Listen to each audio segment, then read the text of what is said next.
नमस्कार, यह है कहानियों का अद्भुत संसार किस्सा कहानी और मैं मंजीत ठाकुर आपको सुना रहा हूं मंटो की सर्वश्रेष्ठ कहानियों में से एक 10 रुपए। वो गली के उस नुक्कड़ पर छोटी छोटी लड़कियों के साथ खेल रही थी। उसकी मां उसे चौल में ढूंढ रही थी। किशोरी को अपनी खोली में बिठाकर और बाहर वाले को चाय के लिए कहकर वो चौल की तीनों मंजिलों में अपनी बेटी को तलाश कर चुकी थी, मगर जाने वो कहां मर गई थी। संडास के पास जाकर भी उसने आवाज दी, "ए सरिता, सरिता!" मगर वो संडास में तो थी ही नहीं। और जैसा कि उसकी मां समझ रही थी, अब सरिता को पेचिश की शिकायत भी नहीं थी कि दवा पिए बगैर उसको आराम आ चुका था। वो बाहर गली के उस नुक्कड़ पर जहां कचरे का ढेर पड़ा रहता है, छोटी छोटी लड़कियों के साथ खेल रही थी और हर किस्म के फिक्र तरद्दुद से आजाद थी। फिक्र तरद्दुद का मतलब होता है चिंता। उसकी मां बहुत मुतफक्किर थी। मुतफक्किर का अर्थ होता है चिंतित। वो किशोरी को अंदर खोली में बिठाई थी। किशोरी ने कहा था, 3 सेट बाहर बड़े बाजार में मोटर लिए खड़े। सरिता कहां गायब हो गई है? मोटर वाले सेठ हर रोज तो आते नहीं। ये तो किशोरी की मेहरबानी है कि महीने में 1-2 बार मोटी आसामें भी ले आता है, वरना ऐसे मोहल्ले में जहां पान की पीको और जली हुई बीड़ियों की मिली जुली बू से किशोरी खुद घबराता हो, वहां भला सेठ लोग कैसे आ सकते हैं? किशोरी होशियार है, इसलिए वो किसी आदमी को मकान पर नहीं लाता, बल्कि सरिता को कपड़े वपड़े पहनाकर बाहर ले जाता है। वो उन लोगों से कह दिया करता है कि साहब आजकल बड़ा नाजुक जमाना है, पुलिस के सिपाही हर वक्त घात में लगे रहते हैं। अब तक 200 धंधा करने वाली छोकरियां पकड़ी जा चुके हैं। कोर्ट में मुझ पर भी एक केस चल रहा है, इसलिए फूंक फूंक कर कदम रखना पड़ता है। सरिता की मां को बहुत गुस्सा आ रहा था। जब वो नीचे उतरी तो सीढ़ियों के पास रामदेई बैठी बीड़ियों के पत्ते काट रही थी। सरिता की मां ने पूछा, तूने सरिता को कहीं देखा है? जाने कहां मर गई है, बस आज मुझे मिल जाए, वो 4 चोट की मार मारूं कि बंद बंद ढीला हो जाए। लौठा की लौठा हो गई है, पर सारा दिन लौंडों के साथ कुदकड़े लगाती रहती है। रामदेई बीड़ियों के पत्ते काटती रही। उसने सरिता की मां को कोई जवाब नहीं दिया। सरिता की मां ने रामदेई से खास तौर पर कुछ पूछा ही नहीं था। वो तो यूं ही बस बड़बड़ाती हुई रामदेई के पास से गुजर गई थी। आमतौर पर यही होता था कि हर दूसरे तीसरे दिन उसे सरिता को ढूंढना पड़ता था, और वो रामदेई को, जो सारा दिन सीढ़ियों के पास पिटारी के सामने रखे बीड़ियों पर लाल और सफेद धागे लपेटती रहती थी, मुखातिब करके यही अल्फाज दोहराया करती थी। एक और बात वो चौल की सारी औरतों से कहा करती थी, मैं तो अपनी सरिता का किसी बाबू के साथ ब्याह करूंगी, इसलिए तो उससे कहती हूं कि कुछ पढ़ लिख ले। पास ही म्युनिसिपालिटी ने एक स्कूल खोला है, सोचती हूं कि उसमें सरिता को दाखिल करा दूं।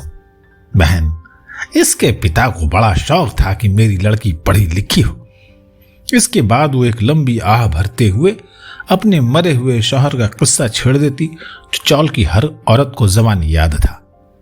सरिता की मां की बात तो जाने दीजिए, अगर रामदेई से पूछा जाता कि जब सरिता के बाप को, जो रेलवे में काम करता था, बड़े साहब ने गाली दी तो क्या हुआ था, रामदेई फौरन बता देती कि सरिता के बाप के मुंह में झाग भराया था। वो साहब से कहने लगा कि मैं तुम्हारा नौकर नहीं हूं, सरकार का नौकर हूं, तुम मुझ पर रोब नहीं जमा सकते। देखो, अगर फिर गाली दी तो तुम्हारी ये दोनों जबड़े हलक के अंदर कर दूंगा। बस फिर क्या था, साहब ताव में आ गया और उसने एक गाली दे दी। इस पर सरिता के बाप ने गुस्से में साहब की गर्दन पर ऐसी धौल जमाई कि साहब का टोप 10 गज परे जा गिरा। उसे दिन में तारे नजर आ गए, मगर फिर भी वो बड़ा आदमी था। आगे बढ़कर उसने सरिता के बाप के पेट में अपने फौजी बूटों से इस जोर की ठोकर मारी कि सरिता के बाप की तिल्ली फट गई और वही लाइनों के पास गिरकर उसने जान दे दी। सरकार ने साहब पर मुकदमा चलाया और साहब से पूरे 500 रुपए सरिता की मां को दिलवाए, मगर सरिता की मां की किस्मत बुरी थी। उसको सट्टा की चाट पड़ गई और 5 महीने के अंदर अंदर सारा रुपया बर्बाद हो गया। सरिता की मां की जबान पर हर वक्त यह कहानी जारी रहती थी, लेकिन किसी को यकीन नहीं था कि कहानी सच है या झूठ है। चौल में किसी आदमी को भी सरिता की मां से हमदर्दी नहीं थी। शायद इसलिए कि वो सब के सब खुद हमदर्दी के काबिल थे, कोई किसी का दोस्त नहीं था। उस बिल्डिंग में अक्सर ऐसे आदमी रहते थे जो दिन भर सोते थे और रात को जागते थे, क्योंकि उन्हें रात को पास वाली मिल में काम पर जाना होता था। उस बिल्डिंग में सब आदमी बिल्कुल पास पास रहते थे, लेकिन किसी को एक दूसरे में दिलचस्पी नहीं थी। चौल में करीब करीब सब लोग जानते थे कि सरिता की मां अपनी जवान बेटी से पेशा कराती है। जब वो कहा करती, मेरी बेटी को तो दुनिया की कुछ खबर ही नहीं, तो कोई उसको झुठलाने की कोशिश नहीं करता था कि वो किसी के साथ अच्छा बुरा सलूक करने के आदी ही नहीं थे। बस एक बार ऐसा हुआ कि सुबह सवेरे नल के पास तुकाराम ने सरिता को छेड़ा था और सरिता की मां तुकाराम की बीवी को पुकारते हुए बहुत चीखी चिल्लाई थी, इस मुए गंजे को तू संभाल के क्यों नहीं रखती? परमात्मा करे ये दोनों आंखें से अंधा हो जाए जिनसे इसने मेरी बेटी की तरफ बुरी नजरों से देखा है। सच में कहती हूं, एक रोज ऐसा फसाद होगा कि तेरी इस गंजी सौगात का मारे जूतों के सिर पिलपिला कर दूंगी, बाहर जो करता फिरे, पर यहां इसे भले मानसों की तरह रहना होगा। सुना तूने? और तुकाराम की भैंगी बीबी धोती बांधते बांधते बाहर निकल आई थी। खबरदार मुई चुड़ैल, जो तूने एक लफ्ज भी और जबान से निकाला, ये तेरी सरिता तो होटल के छोकरों से भी आंख मिचौनी खेलती है। और तू क्या हम सबको अंधा समझती है? क्या हम सब जानते नहीं कि तेरी सरिता आए दिन बन संवर के बाहर क्यों जाती है? बड़ी आई इज्जत वाली, जा जा दूर दफन हो यहां से।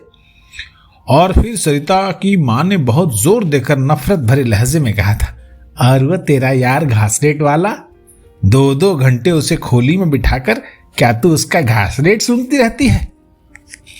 तुकाराम की भैंगी बीबी के मुतालिक बहुत सी बातें मशहूर थीं, और ये बात तो खास तौर पर सब लोगों को मालूम थी कि जब घासलेट वाला आता है तो वो उसे अंदर बुलाकर दरवाजा बंद कर लेती है।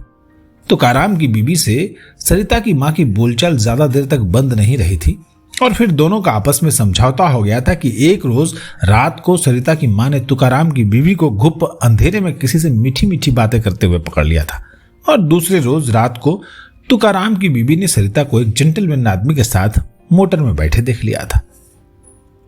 सरिता की मां बड़बड़ाते हुए सरिता को इधर उधर खोज रही थी कि सामने से तुकाराम की बीवी आ गई। सरिता की मां ने पूछा, तूने कहीं सरिता को तो नहीं देखा? तुकाराम की बीवी ने भैंगी आंखों से गली के नुक्कड़ की तरफ देखा, वहां घूरे के पास पनवाड़ी की लौंडिया के साथ खेल रही है। फिर उसने आवाज धीमी करके पूछा, अभी अभी किशोरी ऊपर गया था, क्या तुमसे मिला? सरिता की मां ने इधर उधर देखकर हौले से कहा, ऊपर बिठा आई हूं, पर यह सरिता हमेशा वक्त पर कहीं गायब हो जाती है, कुछ सोचती नहीं समझती नहीं, दिन भर खेलती कूदती रहती है। और ये कहकर वो तेजी से घूरे की तरफ बढ़ी, और जब वो सीमेंट की बनी हुई मूतरी के पास पहुंची तो उसे देखकर सरिता फौरन उठ खड़ी हुई। सरिता के चेहरे पर अफसुर्दगी के आसार पैदा हो गए। अफसुर्दगी का मतलब होता है उदासीनता। उसकी मां ने उसका बाजू पकड़ते हुए और उसे खींचते हुए खश्म-आलूद लहजे में कहा, खश्म-आलूद क्रोधित लहजे में कहा, चल घर चल, वहां चल के मर, तुझे तो सिवाय उछल कूद के और कोई काम ही नहीं। फिर रास्ते में उसकी मां ने हौले से कहा, किशोरी बड़ी देर से आया है, बैठा हुआ है, एक मोटर वाले सेठ को लाया है, चल तू भाग के ऊपर चल और जल्दी जल्दी तैयार हो जा। और सुन, वो नीली जॉर्जेट की साड़ी पहनियो, और देख ये तेरे बाल बहुत बुरी तरह बिखर रहे हैं, तू जल्दी से तैयार हो जा, कंघी मैं कर दूंगी। यह सुनकर कि कोई मोटर वाले सेठ आए हैं, सरिता बहुत खुश हुई। उसे सेठ से इतनी दिलचस्पी नहीं थी जितनी मोटर से। मोटर की सवारी उसे बहुत पसंद थी, और जब मोटर फर्राटे भरती हुई खुली खुली सड़कों पर चलती, उसके मुंह पर हवा के तमाचे पड़ते, तो उसके दिल में एक नाकाबिले बयान मसर्रत उबलना शुरू हो जाता। मोटर में बैठकर उसको हर्षा एक हवाई चक्कर दिखाई देती और यह समझती कि वह खुद एक बगुला है जो सड़कों पर उड़ता हुआ चला जा रहा है। सरिता की उम्र ज्यादा से ज्यादा 15 बरस की होगी, मगर उसमें भपना 13 बरस की लड़कियों का सा था। वो औरतों से मिलना जुलना और उनसे बातें करना बिल्कुल पसंद नहीं करती थी। वो सारा सारा दिन छोटी छोटी लड़कियों के साथ ऊट पटांग खेलों में मसरूफ रहती, ऐसे खेल जिनका कोई मतलब ही ना हो। मिसाल के तौर पर वो गली की काली लुकफिरी सड़क पर खड़िया मिट्टी से लकीरें खींचने में बहुत दिलचस्पी लेती थी, और इस खेल में वो इन्हिमाक से मसरूफ रहती थी। जैसे सड़क पर ये टेढ़ी बंगी लकीरें अगर न खींची गई तो आमदोरफ्त बंद हो जाएगी। कभी कभी खोली से पुराने टाट उठाकर अपनी नन्ही नन्ही सहेलियों के साथ कई कई घंटे उन टाटों को फुटपाथों पर झटकने, साफ करने, बिछाने और फिर उन टाटों पर बैठने रहने के गैर दिलचस्प खेल में मशगूल रहती थी। सरिता खूबसूरत नहीं थी। रंग उसका सियाही माइल गंदुमी था। बंबई के मरतूब मौसम के बायस उसके चेहरे की जिल्द पर हर वक्त चिकनी रहती थी। उसके पतले पतले होठों पर जो चीकू के छिलके जैसे दिखाई देते थे, हर वक्त एक खफी सी लर्जिश तारी रहती थी। खफीफ सी का मतलब हुआ हल्की सी, और लर्जिश का मतलब होता है कंपकपी। और ऊपर के होठ पर पसीने के 3-4 नन्ही नन्ही बूंदें हमेशा कंपकपाती रहती थी। उसकी सेहत अच्छी थी कि गिलाजत में रहने के बावजूद उसका जिस्म सुडौल और मुतनासिब था। ऐसा मालूम होता था कि उस पर जवानी का हमला बड़ी शिद्दत से हुआ है। जब वो सड़क पर फुर्ती से इधर उधर चलती थी और जब उसकी मैली घघरी ऊपर को उठ जाती थी तो कई राह चलते मर्दों की निगाहें उसकी पिंडलियों की तरफ उठ जाती थी, जिसमें जवानी के हमले के बायस ताजा रंदा की हुई सागवान की लकड़ी जैसी चमक दिखाई देती थी। उन पिंडलियों पर जो बालों से बिल्कुल बेनियाज थीं, मसामों के नन्हे नन्हे निशान देखकर उन संगतरों के छिलके याद आ जाते थे, इनकी छोटे छोटे खलियों में तेल भरा हुआ है और जो थोड़ा सा दबाव पड़ने पर ऊपर की तरफ उठकर आंखों में घुस जाया करती है। उसकी बाहें भी सुडौल थी। कंधों पर उनकी गोलाई मोटे और बड़े बेढप तरीके से सिले हुए ब्लाउज के बावजूद बाहर झांकती थी। उसके बाल बड़े घने और लंबे थे और उनमें से खोपरे के तेल की बू आती थी। वो अपने बालों की लंबाई से खुश नहीं थी कि खेलकूद के दौरान उसकी चोटी उसे बहुत तकलीफ दिया करती थी, जो एक मोटे कोड़े के मानिंद उसकी पीठ को थपकती रहती थी। उसे अपनी चोटी को मुख्तलिफ तरीकों से काबू में रखना पड़ता था। सरिता का दिलो दिमाग हर किस्म के फिक्र तरद्दुद से आजाद था। दोनों वक्त उसे खाने को मिल जाता था। उसकी मां घर का हर काम काज करती थी। हाँ, सुबह की सरिता 2 बाल्टियों में पानी भरकर अंदर रख देती और शाम को हर रोज लैंप में 1 पैसे का तेल भरवा लाती। कई वर्षों से वो ये काम बड़ी बाकायदगी से कर रही थी। हर शाम आदत के बायस खुद ब खुद उसका हाथ उस प्याले की तरफ बढ़ता जिसमें पैसे पड़े होते और फिर वो लैंप उठाकर नीचे चली जाती।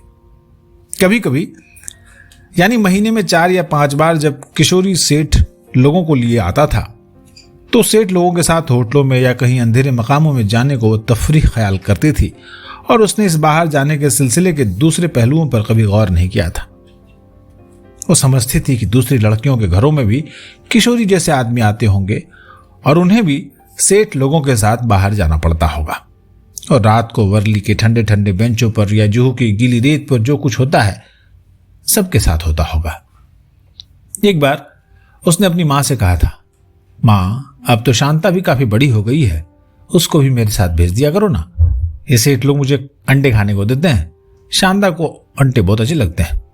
और उसकी मां ने गोलमोल बात कही थी कि हाँ हाँ, उसको भी किसी रोज तुम्हारे साथ भेज दूंगी। उसकी मां तो पूना से वापस आ जाए।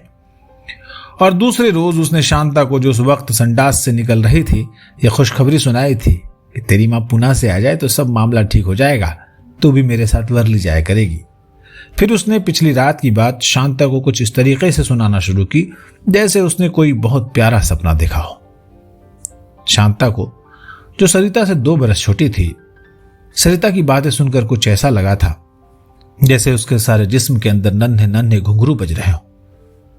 सरिता की सब बातें सुनकर भी उसको तसल्ली नहीं हुई थी और उसने सरिता का बाजू खींचकर कहा था, चल नीचे चलते हैं, वहीं बातें करेंगे। और फिर वे दोनों मूत्री के पास, जहां गिरधारी बनिए ने बहुत से टाटों पर खोपरे के मैले टुकड़े सुखाने के लिए डाल रखे थे, बैठकर देर तक कंपकपी पैदा करने वाली बातें करती रही थी। धोती के पर्दे के पीछे सरिता नीली जॉर्जेट की साड़ी पहन रही थी और साड़ी के मस से ही उसके बदन में गुदगुदी हो रही थी। मोटर की सैर का ख्याल उसके दिमाग में परिंदों की सी फड़फड़ाहटें पैदा कर रहा था।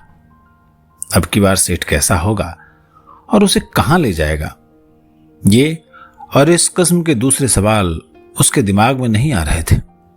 जल्दी जल्दी कपड़े बदलते हुए उसने 1-2 मर्तबा यह जरूर सोचा कि ऐसा ना हो कि मोटर चले और चंद ही मिनटों में किसी होटल के दरवाजे पर रुक जाए, फिर एक बंद कमरे में सेठ शराब पीना शुरू कर दे और उसका दम घुटना शुरू हो जाए।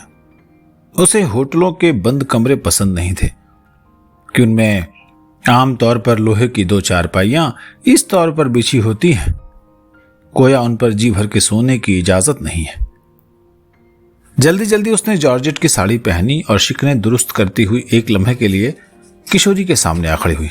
किशोरी, जरा देखो पीछे से साड़ी ठीक है ना? और जवाब का इंतजार किए बगैर वो लकड़ी के उस टूटे हुए बक्स की तरफ बढ़ी जिसमें उसने जापानी सुर्खी रखी हुई थी। एक धुंधले आईने को खिड़की की सलाखों में अटकाने के बाद दोहरी होकर उसके गालों पर पाउडर मला। फिर जब सुर्खी लगाकर वो बिल्कुल तैयार हो गई तो मुस्कुराकर उसने किशोरी की तरफ दाद तलब निगाहों से देखा। शोख रंग की नीली साड़ी में होठों पर बेतरतीबी से सुर्खी की धड़ी जमाए और सांवले गालों पर प्याजी रंग का पाउडर मले वो मिट्टी का एक ऐसा खिलौना मालूम हो रही थी जो दिवाली के दिनों में खिलौने बेचने वालों की दुकान में सबसे ज्यादा नुमाई दिखाया करता है। इतने में उसकी मां आ गई। उसने जल्दी जल्दी सरिता के बाल दुरुस्त किए और कहा, देखो बेटा, अच्छी अच्छी बातें करना, जो कुछ वो कहें मान लेना। ये सेठ जो हैं बड़े आदमी हैं, मोटर इनकी अपनी है। फिर किशोरी से मुखातिब होकर उसने कहा, अब तू जल्दी से इसे लेकर जा, बेचारे कब से खड़े राह देख रहे होंगे। दूसरे ही लम्हे किशोरी और सरिता गली में थे। बाहर बड़े बाजार में, जहां एक कारखाने की लंबी सी दीवार दूर तक चली गई है, एक पीले रंग की मोटर यहां पेशाब करना मना है कि छोटे से बोर्ड के पहलू में खड़ी थी और मोटर में 3 हैदराबादी नौजवान अपनी अपनी नाक पर रूमाल रखे किशोरी का इंतजार कर रहे थे। तो मोटर और आगे कहां ले जाते कि दीवार भी दूर तक चली गई थी और पेशाब का सिलसिला भी। जब गली के मोड़ पर उस नौजवान को जो मोटर का हैंडल थामे बैठा हुआ था किशोरी नजर आया तो उसने अपने बाकी 2 साथियों से कहा, लो भाई वो आ गए। वो रहा किशोरी और उसने गली के मोड़ की तरफ निगाहें जमे रखी। अरे ये तो बड़ी छोटी सी लड़की है, जरा तुम भी देखो ना। अरे भाई वो नीली साड़ी में। और जब किशोरी और सरिता मोटर के पास पहुंच गए तो पिछली सीट पर बैठे 2 नौजवानों ने सीट के दरमियान में से अपने अपने हैट उठा लिए और जगह बना दी। किशोरी ने आगे बढ़कर मोटर का पिछला दरवाजा खोला और फुर्ती से सरिता को अंदर दाखिल कर दिया। दरवाजा बंद करने के बाद किशोरी ने उस नौजवान से जो मोटर का हैंडल थामे हुए था कहा, माफ कीजिएगा, जरा देर हो गई, ये बाहर किसी अपनी सहेली के पास गई हुई थी। तो उस नौजवान ने मुड़कर सरिता की तरफ देखा और फिर किशोरी से कहा, ठीक है, लेकिन उसने मोटर की खिड़की में से अपना सिर बाहर निकाला और हौले से कहा, शोर वोर तो नहीं मचाएगी ना? किशोरी ने अपने हाथ पर उसको सीने पर रखकर कहा, सेठ आप मुझ पर भरोसा रखिए। उस नौजवान ने जेब में से 2 रुपए निकाले और किशोरी के हाथ में थमा दिया, जाओ ऐश करो। किशोरी ने सलाम किया और नौजवान ने मोटर स्टार्ट कर दी। शाम के 5 बज रहे थे। बंबई के बाजारों में गाड़ियों, ट्रामों, बसों और लोगों की आमदोरफ्त बहुत ज्यादा थी। सरिता खामोशी से 2 नौजवानों के बीच डुबकी सी बैठी हुई थी। बार बार वो अपनी रानों को जोड़कर उन पर अपने हाथ रख देती। वो कुछ कहते कहते रुक जाती। शायद वो मोटर चलाने वाले नौजवान से कहना चाहती थी, सेठ जल्दी जल्दी मोटर चलाओ, यूं तो मेरा दम घुट जाएगा। बहुत देर तक किसी ने कोई बात नहीं की।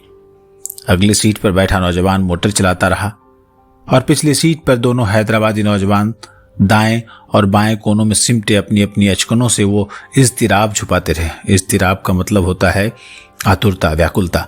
छुपाते रहे जो अब की दफा एक जवान लड़की को बिल्कुल अपने पास देखकर उन्हें महसूस हो रहा था।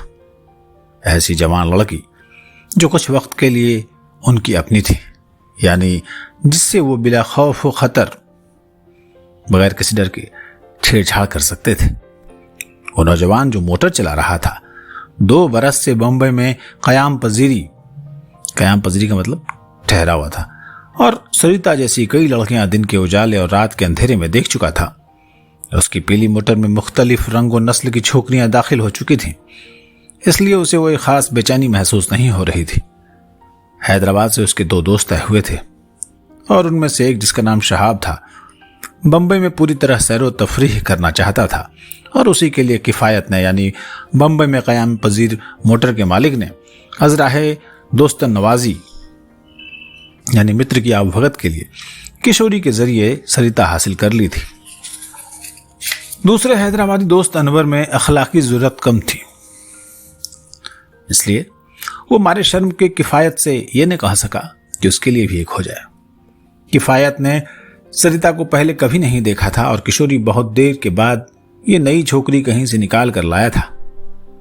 इस नएपन के बावजूद उसने अभी तक सरिता में दिलचस्पी नहीं ली थी, शायद इसलिए कि वो एक वक्त में सिर्फ एक काम कर सकता था।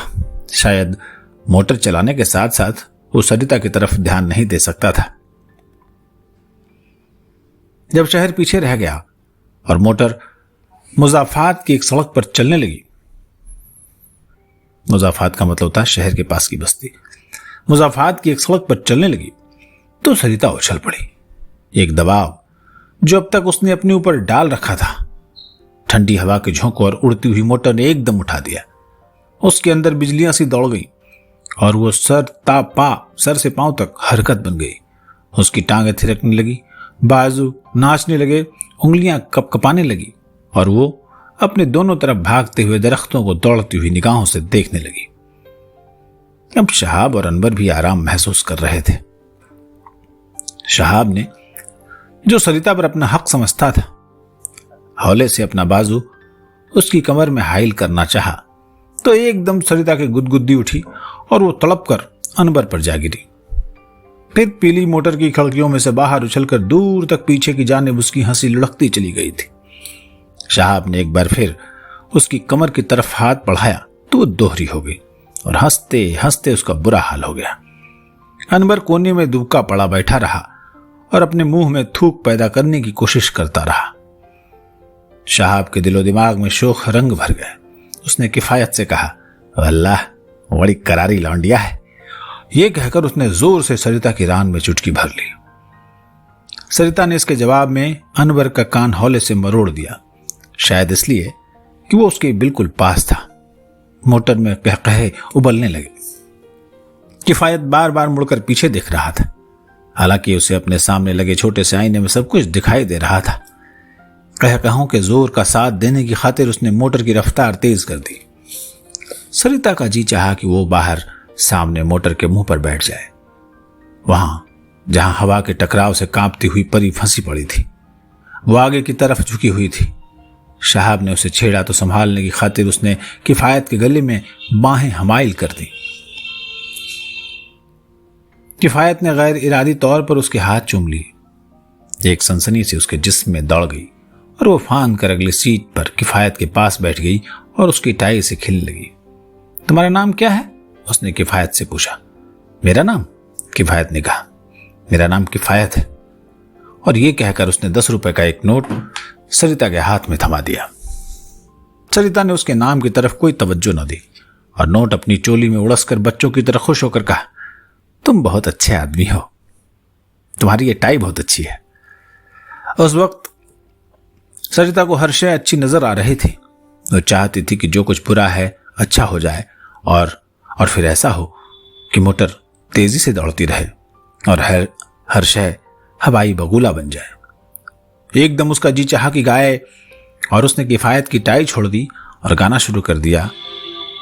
तुम ही ने मुझको प्रेम सिखाया, सोए हुए हृदय को जगाया। कुछ देर वो ये फिल्मी गीत गाती रही, फिर एकदम पिछली सीट की तरफ घूम गई और अनवर को गुमसुम देखकर कहने लगी, तुम चुपचाप क्यों बैठे हो? कोई बात करो, कोई गीत गाओ। ये कहती हुई वो उचक कर पिछली सीट पर चली गई और फिर शहाब के बालों में अपनी उंगलियों से कंघी करने लगी। आओ हम दोनों गाते हैं। तुम्हें याद है वो गाना जो देविका रानी ने गाया था, मैं बन की चिड़िया बन के बन बन डोलूं रे। देविका रानी कितनी अच्छी है ना। उसने दोनों हाथ जोड़कर अपनी ठोड़ी के नीचे रख लिए और आंखें झपकाते हुए कहा। देविका रानी और अशोक कुमार पास पास खड़े थे। देविका रानी कहती थी कि मैं बन की चिड़िया बन के बन बन डोलू रे, और अशोक कुमार कहता था तुम कहो ना। और सरिता ने गाना शुरू कर दिया, मैं बन की चिड़िया बन के बन बन डोलू रे। शहाब ने अपनी बद्दी आवाज बुलंद की, मैं बन का पंछी बन के बन बन डोलू रे। और फिर बाकायदा ड्यूएट शुरू हो गया। किफायत ने हॉर्न बजाकर ताल का साथ दिया।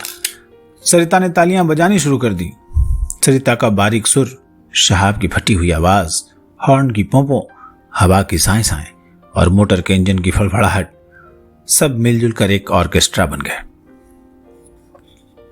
सरिता खुश थी, शहाब खुश था, किफायत खुश था, और इन सबको खुश देखकर अनवर को भी खुश होना पड़ा। वो दिल में बहुत शर्मिंदा हुआ कि उसने ख्वामख्वाह अपने को कैद कर रखा है। उसके बाजुओं में हरकत पैदा हुई, उसके सोए हुए जज्बात ने अंगड़ाइयां ली और वो सरिता, शहाब और किफायत की शोर अफशा खुशियों में शरीक होने के लिए तैयार हो गया। गाते गाते सरिता ने अनवर के सिर पर से उसका हैट उतार कर अपने सिर पर रख लिया, जो बेध्यानी में अनवर ने पहन लिया था, ये देखने के लिए कि हैट उसके सिर पर कैसा लगता है। सरिता उचक कर अपनी सीट पर चली गई और नन्हे से आईने में अपना हैट से ढका हुआ सिर और चेहरा देखने लगी। अनवर सोचने लगा, क्या वो मोटर में शुरू से ही हैट पहने बैठा है?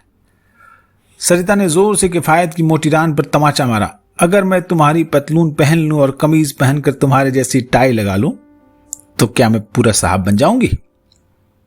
किफायत की समझ में कुछ नहीं आया कि वो क्या कहे, क्या करे। उसने यूं ही अनवर से कहा, अनवर, वल्लाह तुम तो निरे चुगद हो। अनवर ने महसूस किया कि वो वाकई बहुत बड़ा चुगद है। किफायत ने सरिता से कहा, तुम्हारा नाम क्या है? मेरा नाम? सरिता ने हैट के फीते को अपनी ठोड़ी के नीचे जमाते हुए कहा, मेरा नाम सरिता है। शहाब पिछली सीट से बोला, सरिता तुम लड़की नहीं फूलझड़ी हो। अनवर ने कुछ कहना चाहा मगर कुछ कह नहीं सका। सरिता ने ऊंचे सुरों में गाना शुरू कर दिया, प्रेम नगर में बनाऊंगी घर में तज के सब सनआर। किफायत और शहाब के दिल में बैक वक्त यह ख्वाहिश पैदा हुई कि उनकी ये मोटर यूं ही सारी उम्र चलती रहे। अनवर फिर सोच रहा था कि वो चुगत नहीं है तो और क्या है। प्रेम नगर में बनाऊंगी घर में सब तज के सब संसार के टुकड़े देर तक उड़ते रहे। सरिता के बाल जो उसकी ढीली चोटी की गिरफ्त से अब आजाद हो गए थे, यूं लहरा रहे थे जैसे गाढ़ा धुआं हवा के दबाव से बिखर रहा हो। वो खुश थी, शहाब खुश था, किफायत खुश था, और अब अनवर फिर से खुश होने का इरादा कर रहा था। गीत खत्म हुआ तो सबको थोड़ी देर के लिए महसूस हुआ कि जो जोर की बारिश हो रही थी एकाएक थम गई है। किफायत ने सरिता से कहा, कोई और गीत गाओ। सरिता ने गाना शुरू कर दिया, मोरे अंगना में आए आए आली मैं चाल चलूं मतवालिया। मोटर भी मतवाली चाल चल रही थी। आखिरकार सड़क के सारे पेच खत्म हो गए और समंदर का किनारा आ गया। दिन ढल रहा था और समंदर से आने वाली हवा खुन की इख्तियार कर रही थी। मोटर रुकी तो सरिता ने हैट उतारकर सीट पर रख दिया और दरवाजा खोलकर बाहर निकल आई। फिर उसने साहिल के साथ साथ बेमकसद दौड़ना शुरू कर दिया। किफायत और शहाब भी दौड़ने लगे। खुली फजा में बेपाया समंदर के पास ताड़ के ऊंचे ऊंचे पेड़ों तले गीली गीली रेत पर सरिता समझ नहीं सकी कि वो क्या चाहती है। उसका जी चाह रहा था कि बैक वक्त फजा में घुल जाए, समंदर में फैल जाए, इतनी ऊंची उठ जाए कि ताड़ के दरख्तों को ऊपर से देख सके, साहिल की रेत की सारी नमी पैरों के जरिए अपने अंदर जज्ब कर ले और फिर वही मोटर हो, वही उड़ाने, वही तेज तेज झोंके और वही मुसलसल पौ पौ। वो बहुत खुश थी। जब तीनों हैदराबादी नौजवान साहिल की गीली गीली रेत पर बैठकर बियर पीने की तैयारी करने लगे तो किफायत के हाथ से सरिता ने बोतल छीन ली। ठहरो, मैं डालती हूं। उसने इस तरह बियर उड़ेली कि झाग ही झाग पैदा हो गया। वो ये तमाशा देखकर बहुत खुश हुई। सांवले सांवले झागों में उसने अपनी एक उंगली खोई और अपने मुंह में डाल ली। जब कड़वाहट महसूस हुई तो बुरा मुंह बनाया। किफायत और शहाब बेख्तियार हंस पड़े। अनवर भी हंस रहा था। बियर की कुल 6 बोतलें कुछ तो झाग बनकर साहिल की रेत में जज्ब हो गईं और कुछ किफायत, शहाब और अनवर के पेट में चली गईं। सरिता गाती रही, अनवर ने एक बार निगाहें जमाकर सरिता की तरफ देखा और उसे महसूस हुआ कि वो बियर की बनी हुई है। उसके सांवले गाल समंदर की नम आलूद हवा के मस्त से गीले हो रहे थे। वो बेहद मसरूर थी। अब अनवर भी खुश था। उसके दिल में ये ख्वाहिश पैदा हो रही थी कि समंदर का सारा पानी बियर बन जाए और वो उसमें गोते लगाए, सरिता उसमें डुबकियां ले। सरिता ने एक एक खाली बोतल अपने दोनों हाथों में थामी और धीरे धीरे एक दूसरे से टकरा दी। झनकार पैदा हुई और उसने जोर जोर से हंसना शुरू कर दिया। किफायत, शहाब और अनवर भी हंसने लगे। हंसते हंसते सरिता ने किफायत से कहा, आओ मोटर चलाएं। सब उठ खड़े हुए। खाली बोतलें गीली रेत पर औंधी पड़ी रह गईं और वे सब भागकर मोटर में बैठ गए। फिर वही हवा के तेज तेज झोंके आने लगे। वही मुसलसल पौं पौं शुरू हो गई। वही सरिता के गाढ़ा धुआं से बाल बिखरने लगे। गीतों का सिलसिला फिर शुरू हो गया। मोटर हवा में आरे की तरह चलती रही और सरिता गाती रही। वो पिछले सीट पर शहाब और अनवर के दरमियान बैठी हुई थी। अनवर ऊँघ रहा था। उसने शरारत से शहाब के बालों में अपने दाहिने हाथ की उंगलियों से कंघी करना शुरू कर दी और देखते देखते वो सो गया। उसने अनवर की तरफ रुख किया तो वो भी सोया हुआ पाया गया। वो दोनों के बीच में से उठकर अगली सीट पर किफायत के पास बैठ गई और आवाज दबाकर हौले से कहने लगी, आपके दोनों दोस्तों को सुला आई हूं, अब आप भी सो जाइए। किफायत मुस्कुराया, तो फिर मोटर कौन चलाएगा? सरिता भी मुस्कुराई, अपने आप चलती रहेगी। फिर वो बाजार आ गया जहां किशोरी ने सरिता को मोटर के अंदर दाखिल किया था। फिर वो दीवार आ गई जहां यहां पेशाब करना मना है का बोर्ड लगा हुआ था। सरिता ने कहा, बस यहां रोक लो। मोटर रुकी ही थी और पेशतर इसके कि किफायत कुछ सोच सकता या कह सकता, सरिता मोटर से बाहर निकल चुकी थी। उसने इशारे से सलाम किया और गली की तरफ चल दी। किफायत हैंडल पर हाथ रखे सरिता को जाते हुए देख रहा था और साथ ही अपने जहन में सारी शाम को ताजा करने की कोशिश कर रहा था कि सरिता के कदम रुक गए तो मुड़ी, उसकी तरफ बढ़ी, करीब पहुंची और चोली में से 10 रुपए का नोट निकालकर उसने किफायत के सामने सीट पर रख दिया। किफायत ने हैरत से नोट की तरफ देखा और कहा, सरिता ये क्या? ये रुपए? लेकिन किस बात के? ये कहकर वो फुर्ती से दौड़ गई। किफायत सीट के गड्ढे पर पड़े हुए नोट की तरफ देखता रह गया। फिर उसने मुड़कर पिछली सीट की तरफ देखा। शहाब और अनवर भी नोट की तरफ पड़े हुए थे। ये कहानी, इसका शीर्षक था 10 रुपए, बेहतरीन कथाकार, कहानीकार, लेखक मंटो की है। आपने सुनी। अगर आपको अच्छी लगी तो हमारे चैनल को सब्सक्राइब करिए, लाइक करिए, कमेंट करिए और अपने दोस्तों को सुनवाइए। नमस्कार।